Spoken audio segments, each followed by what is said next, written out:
Good morning, church. It's another virus versus. I just want to share to you about being in love and what can love can do.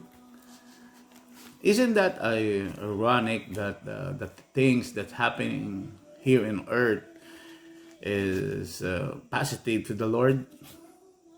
For example, love your enemy. How can you love your enemy? In this world, you have to get even with it, with them.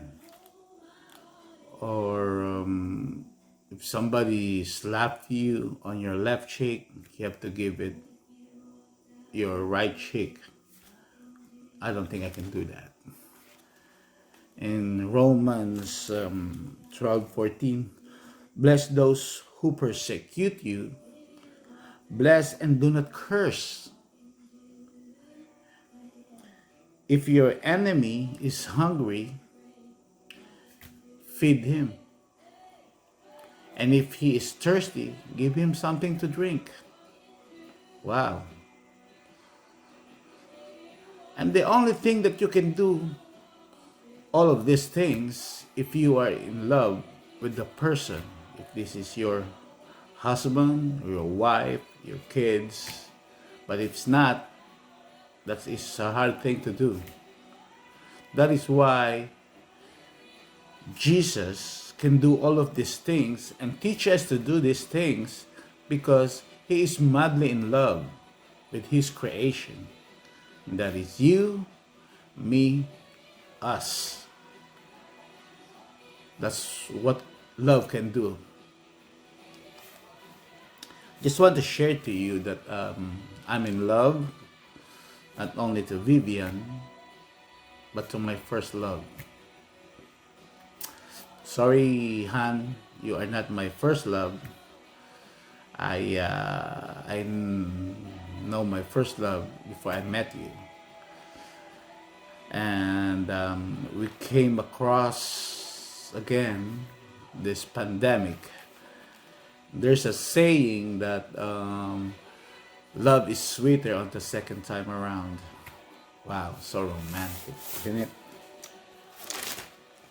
I have a lot of memories with my first love.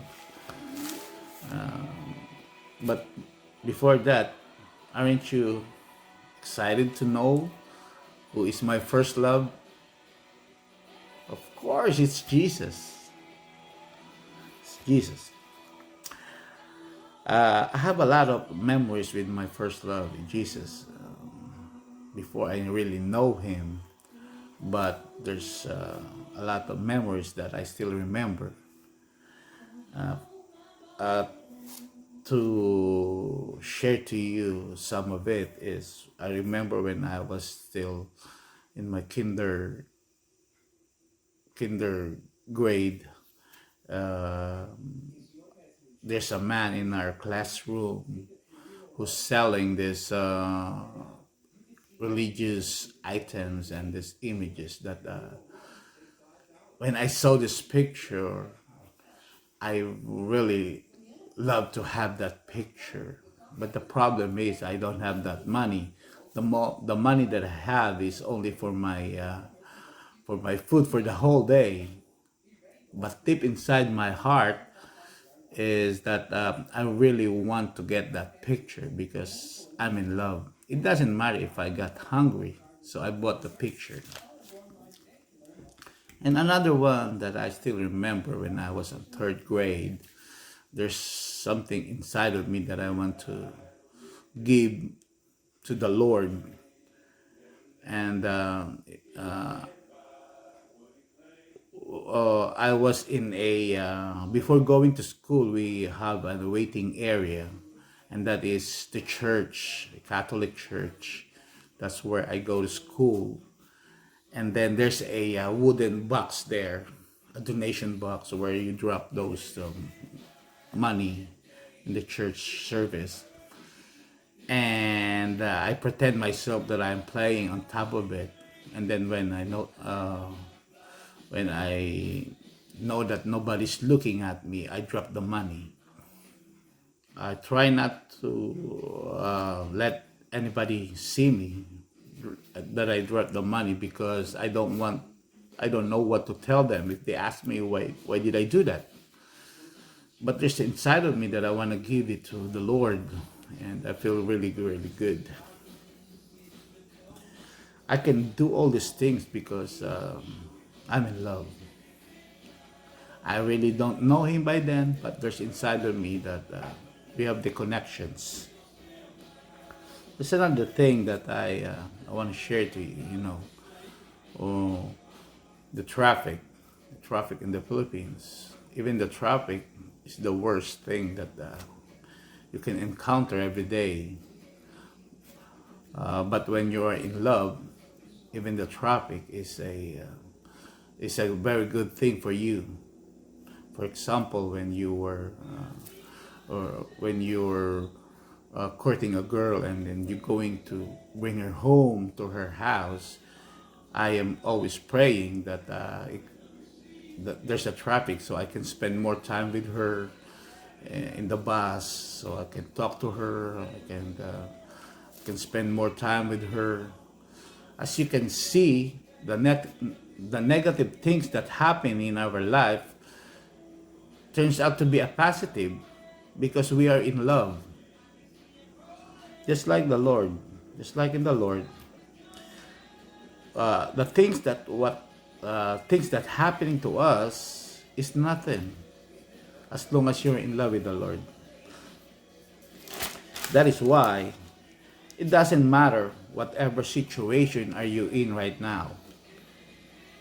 If you're in the traffic, it doesn't matter if you got hungry for the whole day just to get that picture, or pretending that you're doing something in the box to drop the money, or if you're sick right now, you don't have a job, you have no money, if you are in a big financial problem, or in a bad situation,